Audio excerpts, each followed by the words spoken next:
Incursion Red River is a milsim extraction shooter influenced by Escape from Tarkov, but with one major sticking point. There is absolutely no PvP in this game, and it is designed purely to be a PvE experience. That obviously turns off a large chunk of players immediately, but if you are one of the people that's looking for something like this, there are some features in this game that are actually very player friendly and can really make it stand out for solos and squads alike. Before I get into that though, you should understand that this game is a pre-alpha, early access version. The price reflects that, but a $17 still too much of an ask? Let's talk about it. The gameplay loop is pretty well known by now. This is a hardcore milsim game where you manage your inventory, deploy into a map and do missions, then go to an extraction point and get out, keeping whatever you find. However, if you do happen to die, you will lose all of your inventory, gear, and equipment. You'll begin in your hideout or main base of operations where you have your stash, a firing range, and a computer to trade or look at challenges and missions with a very military green style UI. Those challenges and missions are handed out by 3 different factions with their own separate reputation meters, but as of right now, there doesn't seem to be much difference between them except for what you unlock when you level them up. You can also purchase ammo and attachments here, but as you can see, they are very weapon specific, and that's something you'll have to learn and match up to avoid wasting a lot of money. I did play around in the firing range for a little bit just to see what it was like. You can't move targets around or change them out or anything, and it just kind of felt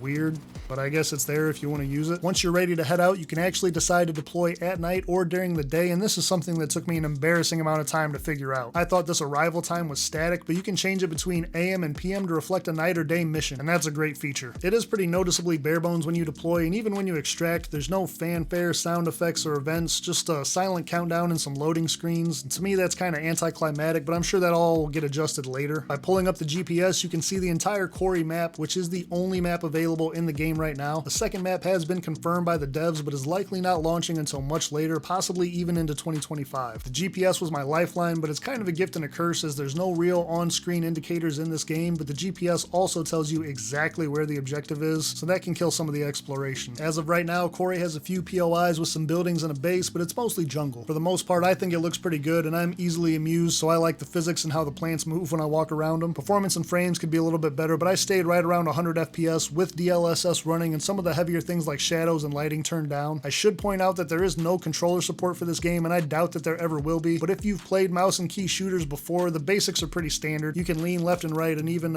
sprint crouch, which my Call of Duty damaged brain actually loves. There's also a dedicated button to sneak if you need to be quiet, but again, that whole impatient brain thing. Needless to say, my first few missions I died. Back at the hideout, I was greeted by a strongly worded email from some cipher person that was pretty quick to dad talk me and tell me how much of a disappointment I was to the faction. Aww. This leads me to the combat and what might be one of the best features in this game. I'll show some night footage while I talk about it. I really like the muzzle flashes at night and how well you can see them. I thought I had night vision goggles, but apparently I didn't, so, you know, that was fun. Anyways, overall the combat feels surprisingly good. The weapons handle decently, but it can be hard to tell if you've actually hit the enemies or not sometimes, especially with the iron sights, which are not great, and at night that problem can be even worse. There is some weapon variety, but all of the enemies basically carried MP5s or ARs, and it felt like those were the obvious choices for me as well, especially since I was playing solo. The medical aspect of the game is also pretty bare bones. You can inject adrenaline for stamina or pop painkillers to heal. This system actually works out pretty well for a solo player, unlike the hyper-realistic games where you need blood, splints, whole hospital, and all kinds of time to get nursed back to health. You can just pop some pills and go about your day. In the long term though, I do expect that this system will probably change and become more realistic with time. One of the best systems Incursion has though is that you can actually tweak and adjust the AI difficulty. There are presets of course, but if you go to custom, there is a wide variety of options you can adjust manually. Obviously, this is something that'll take some time to really fine-tune, but it's an awesome option to have in a PvE game and where I think Incursion Red River can actually make its mark. The default AI settings seem to move between aimbot and oblivious, but through tweaking, any player or squad could find a difficulty level that they enjoy. This means as a solo player, you won't get shoehorned into a super hardcore, crazy difficult experience or be forced to play mind-numbingly dumb AI just to survive. With some tuning, the game could basically be a single player or squad extraction shooter with customizable AI settings unique to the players. However, like everything in this game, it does need time, and that's where my biggest criticism of Red River comes in. I mean, look at the face. This probably stands out to me way more than it should, but it's a good representation of the game. The basics are here, but it needs work. Incursion Red River is basically a proof of concept right now with a handful of AI groups spread out over the map and a very bare bones experience. The foundation is here for sure, but the competition for extraction shooters in 2024 is fierce. Most notably, Gray Zone Warfare just had their their playtest, and it looks way more polished with a bigger world than Incursion. It was also revealed during that playtest that Gray Zone will have the option to play PvE only as well. I think that these two games will be direct competitors to each other, but only time will tell which devs can deliver meaningful updates. That being said, Gray Zone has yet to have a release date announced, and Incursion Red River is already here, albeit in a very pre-alpha state. My final verdict was to refund the game, as the missions and challenges got to be pretty rinse and repeat, and within a couple of hours I had seen what I felt was the majority of the content. Personally, I just decided that with the amount of time Incursion Red River will be in development, which will likely be years, I would just come back later down the road after it's a little more refined and filled out. This is an investment purchase if you do decide to make it in a game that has a lot of potential and a very specific niche that it's trying to fill. You can definitely get a more than solid feel in the 2-hour Steam refund window, so I encourage you to just try it and deploy a few times if this is something that sounds like it might be up your alley. Let me know in the comments below how you feel about Incursion Red River, and subscribe for more variety gaming content.